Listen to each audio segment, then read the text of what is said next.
Good morning, everybody. Thank you so much, Cara. It's wonderful to see you all. So my name is Jared Duval. I serve as EAN's Executive Director. And hi, everyone. My name is Lena Stier. I am EAN's Data Manager and Research Analyst. And we together are going to share with you the key findings of the just released 2023 Annual Progress Report for Vermont. But before we do that, we want to stop to thank some key people who made the production of this report possible. First, I want to thank Lena, who just started with EAN in January, and as she started, we were beginning the production of the report, and really for the last 9 months, Lena has expertly, in a dedicated way, managed the production of this report, and it's been amazing. So first and foremost, thanks to Lena for her work in doing this.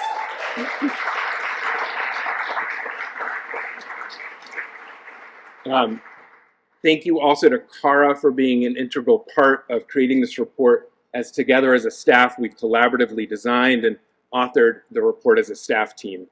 The report, as many of you know, draws on data that was provided to us by state, utility, and nonprofit partners. Thank you all so much for that sharing and collaboration. We could not produce this without you.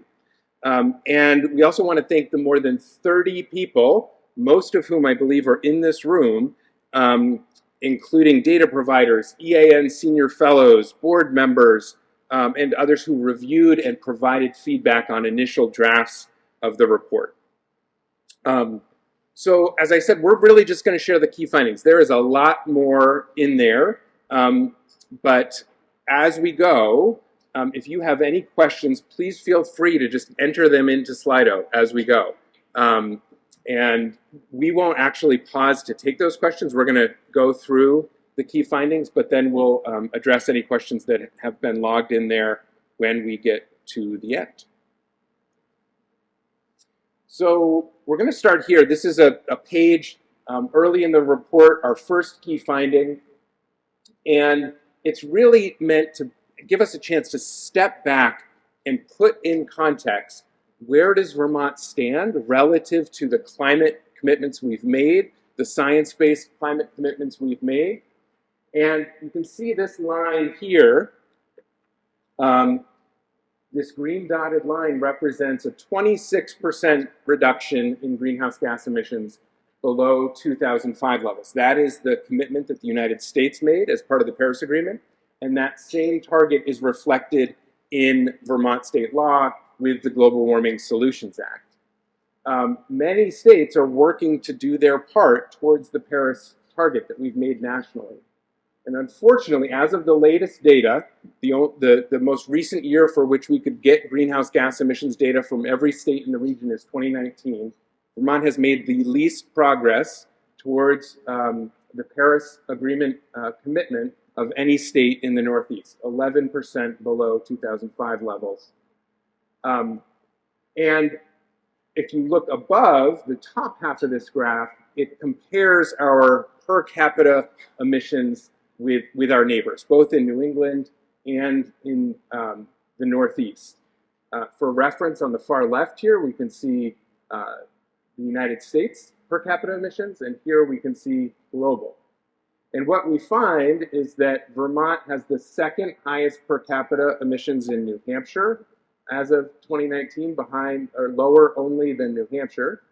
And that if we extend the comparison to the entire Northeast, Vermont has the third highest per capita emissions, with only Pennsylvania and New Hampshire being higher. So this just helps provide the context of where do we stand, what is the scale and pace of work that is still before us to meet this national commitment, our legal obligations, our moral responsibility, and more. This question of per capita emissions and Vermont's relative responsibility to act on climate are some of the topics that we explore in a more recent research paper that we released last week alongside the annual progress report. And we have copies of the executive summary available up at the registration table if anyone's interested, but it's also up on the EAN website now. So in addition to comparing the total per capita emissions between states, which Jared just talked about, this research paper also digs into where these emissions are coming from. So this graph shows per capita emissions broken down by sector for all of the states in New England. It might be a little bit difficult to read the states at the bottom there, but I'll point out some of them for you. So we can see that in most of these states, the transportation and thermal sectors, which are shown in green for transportation and orange for thermal, are the largest contributors to greenhouse gas emissions. And Vermont's transportation and thermal sectors emissions are both the second highest per capita in New England. So you can see that in this bar here. And only New Hampshire has higher transportation emissions than Vermont, and only Maine has higher thermal emissions than Vermont does. And on this graph, you can also see electricity sector emissions. That's shown in blue here. So Vermont's, you can see, is very small relative to the other states, but that kind of gap is made up by the agriculture sector, which is right here. But we can see that New Hampshire's per capita electricity sector emissions are much higher than the rest of the states, and this is largely due to differences in electric sector policies. So New Hampshire has the weakest renewable portfolio standard in New England. And then we also extended this comparison beyond this small region of the United States to see where Vermont stands relative to the rest of the world. So while Vermont's per capita emissions are lower than the US as a whole, which is shown in this very top orange bar here, our state's per capita emissions are much higher than most other countries in the world. And in fact, our per capita emissions are actually more than 2 times higher than the global average, which you can see on this vertical dotted line here. And that is just over 6 metric tons of emissions per person. Average. And additionally, Vermont's per capita emissions are much higher than many other major world economies, or other than the US. So you can see like China is here at 9.6, and then going all the way down to India at the bottom. You can't really see the bar there, unfortunately, because of the colors, but And when we look at historical emissions over time as well, we can see that places like the US and Canada, which are shown on these top 2 lines up here, have, they don't just emit more on a per capita basis today, but have also had far higher per capita emissions over time. So this graph is showing back to 1960, but that trend of having higher per capita emissions for decades has contributed to these same countries having significantly higher total cumulative emissions as well. And we can think of total cumulative emissions as the extent to which a state or a country has played a role in producing or contributing to the climate destabilization that we see today. So the United States, which has relied pretty heavily on burning fossil fuels for nearly 2 centuries, is actually responsible for over 20% of total global cumulative greenhouse gas emissions since 1850. So about a fifth of total cumulative emissions. And as part of this research, we calculated an estimate of Vermont's total cumulative emissions since 1850 as well. And that it's not shown on this graph yet, but we found that our state has produced more emissions on a cumulative basis than over 70 countries around the world. And many of those countries have much larger populations than Vermont. And while total cumulative emissions overall tell one really important story, we can look at it on a per capita basis as well, which allows for a more fair comparison between states or countries of different sizes, and because that accounts for differences in the population. So that is what is shown on this graph.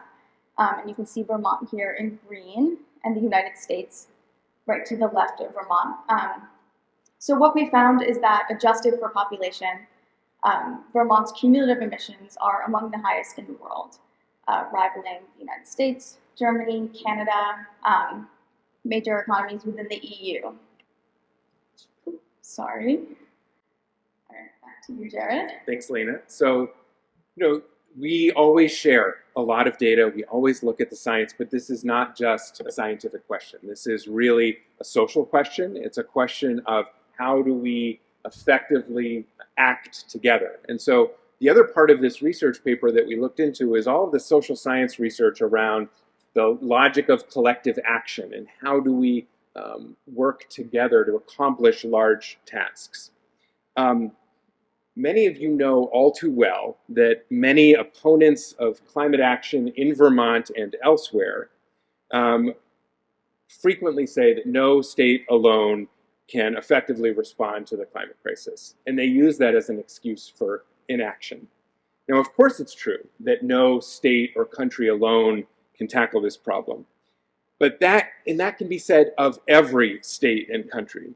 So the response should really be that that is cause for stepping up to do our part, rather than an excuse to step back and shirk responsibility. Because we know that effective climate action requires collective action, with all of us doing our part where and when we can. And that includes taking responsibility for the pollution that we create here in Vermont and acting to reduce it at the scale and pace that we've committed to with science-based targets. We really like this image of a barn raising because this has happened throughout Vermont history. We know this ethic of when there is something that is too large for one person or one family to do, we can come together to do things far larger than we could have thought possible. And a barn raising, I think, is a good analogy for what we have to do nationally and globally in response to the climate crisis. Because whenever any single person, state, country buys into that logic of we'll just shirk responsibility, we're not going to do our part, the load becomes heavier for everybody else, and somebody else has to take up the responsibility or the weight that we're letting go of. And there's also, as we see, a really important social dynamic here. It's not just about what is the actual, how much does that extra weight cause when you step away from lifting your part. It's also the social example and the risk of a domino effect if folks see their neighbors stepping away. And so as each of us step forward, that can reverse that and have a positive feedback loop of more people pitching in. So we want to go back to this graph. Really shows a lot of the data that is in the Agency of Natural Resources recent greenhouse gas inventory, which was published earlier this year. You can see here on the left, these are historical emissions broken down by sector. And then these are the legal obligations in the Global Warming Solutions Act for 2025 and 2030. And one of the things that was in this year's report or inventory from the Agency of Natural Resources was some projections of what we might expect emissions in those future years to be and how they compare to our legal obligations. I should pause here to note that these projections did incorporate some really important policy and rulemaking changes that have occurred recently, most notably the adoption of the Advanced Clean Cars and Trucks rules, which will help over time significantly reduce our emissions, especially from the transportation sector. That's a huge step forward. I should also note that these projections did not account for everything that was underway, including not the federal incentives available through the Inflation Reduction Act. So these were point-in-time projections. They will be updated as we go forward. But we know, and what the Climate Council has heard from the folks doing even more updated analysis than this, is that there are still significant gaps between the legal obligations, especially for 2030, and what any modeling is suggesting a business as usual track would have us on. So we know that there is much more that we need to do to meet this legal obligation, especially because I mean, 2025 and 2030 are really close in time. And any of you who've been involved in the policy making and implementation process know that to make an impact by 2030, we're 7 years from that. It takes time to craft policy, to implement it, to see effects coming out of it. And so these are both very relevant years. And having big gaps, significant gaps between our obligations in 2030 and what is projected in this previous analysis and even in the more recent analysis, that is a problem that we need to respond to. So this graph looks at 3 key years for our emissions. 2005 is one of the baselines for the Global Warming Solutions Act. 2020 is the most recent year that we have emissions data from the Agency of Natural Resources. I see Colin Smythe and Megan O'Toole from the Climate Office over there, Climate Action Office. They do incredible work producing and sharing data. And one of the things that we can see is this really steep decline that has already happened and is projected to continue in transportation sector emissions. Now, part of this is a little bit, this has to be taken with a grain of salt because this is the 2020 emissions in the transportation sector when we saw a lot less driving during the pandemic. But primarily because of the Advanced Clean Cars 2 rules, we expect that even if it will go up, there have been increases in transportation sector emissions in 2021 and 22. We know this will go back up in the near future. Over the long term, as a result of that rule, the expectation is that by 2030, our transportation emissions will be down here. This really emphasizes the importance of clear, durable policy and regulatory action to send market signals and create confidence. It's a very different story right now in the thermal sector. We saw for the very first time in Vermont's history that thermal sector emissions, residential, commercial, and industrial fuel use, were larger than transportation sector emissions in 2020. Now, while part of that was likely due to the much lower than normal transportation emissions because of the pandemic, we look ahead to 2030, and that is something that the ANR projections show actually expect the thermal sector to be much, much larger than others in terms of the emissions. But here's a really important point.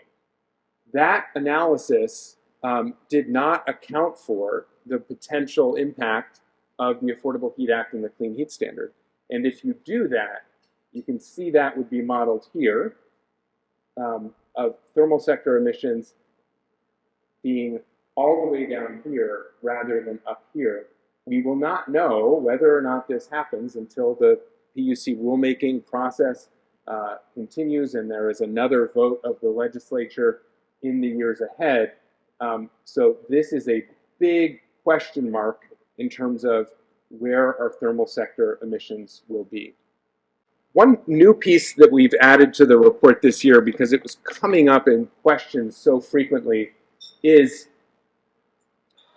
we wanted to deepen the understanding of why electrification is such a powerful strategy to reduce climate pollution and reduce costs. So many of us, I think, are really aware that when we get off of fossil fuels for transportation and for heating and switch to using electricity for those purposes, we can significantly reduce emissions because we're using an electricity portfolio that is 90% fossil-free, the cleanest electricity portfolio in the country, no matter how you measure it. Yes, there is more progress that can and should be made and that we need to do, but already 90% fossil-free electricity in Vermont. There's a big benefit there to electrification for EVs and heat pumps already. But there is this second, much less understood benefit to electrification, and it's that as we use this more efficient modern electric technology, we can use far less energy for the exact same purposes. So here's 2 examples. In a gas car, when you put gasoline in it, the amount of energy from combusting that gasoline that actually results in moving the car forward is only 16 to 25%. It's incredibly inefficient. This is data from the fueleconomy.gov and the Department of Energy. vast majority of that energy input is lost to heat and other engine losses. In comparison, electric vehicles, 87 to 91% of the energy input results in actually moving the car forward.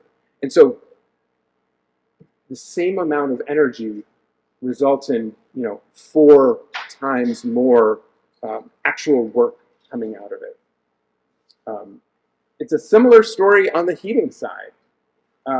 Combustion technology is inherently limited by the rules, the laws of thermodynamics, right? You cannot exceed 100% efficiency. But with modern cold climate heat pump technology, because you're not generating energy through combustion, you're transferring it from the air or the ground, we can achieve efficiencies that are 3 or 4 times greater. And so this is the really important double benefit of electrification. Using, yes, cleaner electricity instead of fossil fuels, but also using 3 or 4 times less energy overall, because these technologies are so much more efficient at using energy to accomplish a task, whether that's moving or staying warm. So now to turn more to the cost of energy at the household level. In this year's report, we did update and expand upon some of our previous analyses related to energy burden and equity. We know that within the last few years, households throughout Vermont have felt the impacts of high fuel costs and particularly volatile prices. However, as we know, these impacts are not felt equally by all Vermonters. Vermont households with lower incomes are disproportionately burdened by high energy costs and are more likely to experience energy insecurity. So this graph here shows household expenditures on electricity and heating fuels on the one hand, so that's shown in blue there, and energy burdens associated with those expenses on the other, and that is shown in orange. So despite using less energy on average, and therefore spending less each year on electricity and fuel, Vermont households with lower incomes tend to face much higher energy burdens than those with higher incomes. And you can see that on this graph, that households on the far left here that earn less than 60% of the state median income spend an average of 19% of their income on these fuel costs. Thank you. And this compares to only 3% for those who earn at least 120% of the state median income, which you can see over here in orange on the far right. And the data shown here only include the fuel costs, and that's not to mention all of the additional costs that are associated with heating and powering homes, such as the equipment purchase and maintenance. And on the transportation side, we were able to look at the all-in cost of transportation, so that would be inclusive of the vehicle purchase, operation, and maintenance. And we can see that here on this slide. So both of these graphs do include not just the fuel that's needed to power a vehicle, but also the all-in costs of transportation.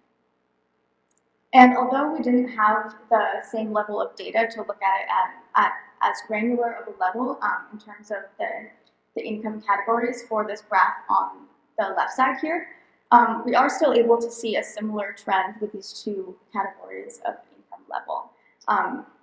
So we can see that those with lower income, so on the left side we see the 80% of the state median income on average are spending 30% of their income on transportation costs. And that compares to slightly lower, 25% on average for those making right at the state median income. And then on the right side here, we can look at more of how energy burdens vary across geographic regions throughout the state. So you can see that some parts of the state, including the Northeast Kingdom, here and parts of southern Vermont, face higher average transportation burdens than other parts of the state. So average countywide transportation burdens range from just 19% on average in Cheney County to 31% average in Essex County.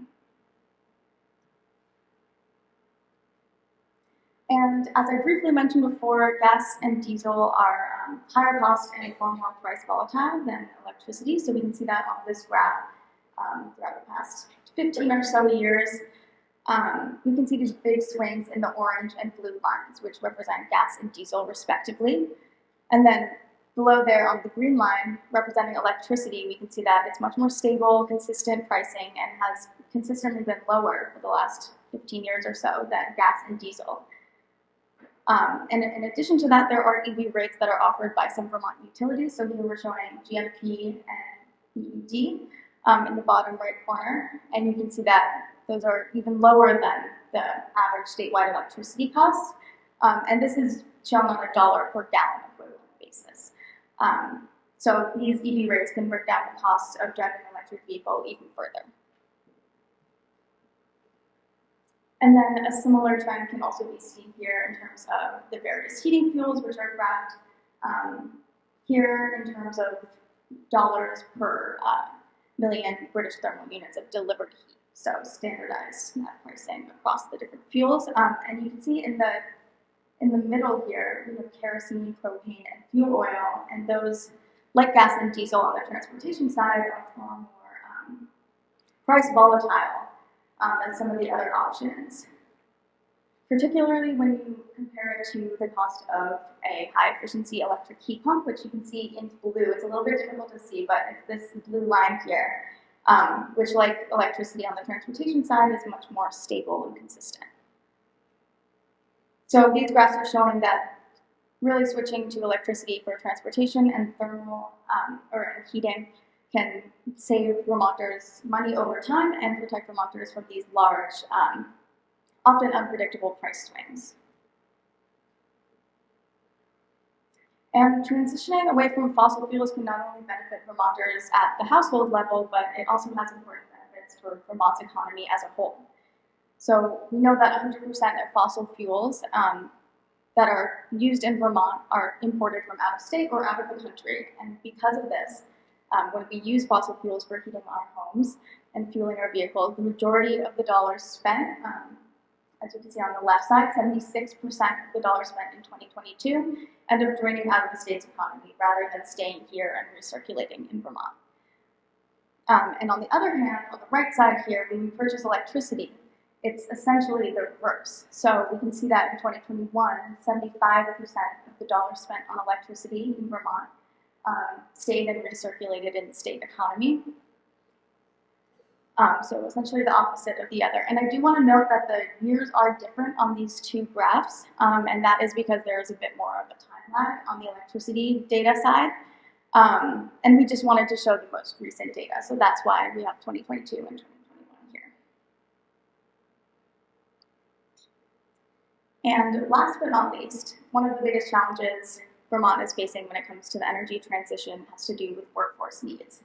So when it comes to our climate and clean energy workforce, Vermont does start in a relatively strong position compared to other states. We actually have the highest share of workers in the clean energy sector per capita in the country. And the data shown on this graph it comes from the 2022 Vermont Clean Energy Industry Report, which is published each year by the Clean Energy Development Fund. And it shows that between 2013 and 2017, we saw a pretty steady growth in the number of clean energy workers. You can see the totals kind of up here at the top, they're really tiny. And then between 2017 and 2020-ish, we saw that kind of level off until, of course, in 2020, there was a bit of a decline in employment as there was throughout the economy as a result of the pandemic. And then as of 2022, which you can see at the far right here, Vermont had not yet returned to its 2017 peak of clean energy employment. And this graph is also showing this dark green. If you can't see it, it's the percent of workers, or the number of workers that spent 100% of their time on clean energy. And then the light green is the remainder. So it's not that this jumped from 0 to 10,000 in 1 year, it's just that data wasn't available for those previous years. So that said, there is still a lot of work to be done. In order to achieve Vermont's climate and energy commitments, we will need to attract more workers into the climate and clean energy workforce. And this has not proven easy. So clean energy workers in Vermont have been encountering increasing difficulty in hiring workers over the past few years. So on this graph, you can see between 2016 and 2022, the percent of clean energy employers who reported hiring difficulties.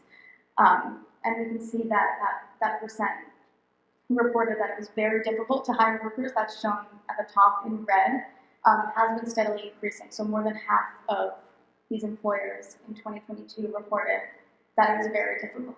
And then the blue is showing somewhat difficult. So the vast majority are reporting some level of difficulty in hiring workers, whereas only 9% said that it was not at all difficult to hire workers in 2022.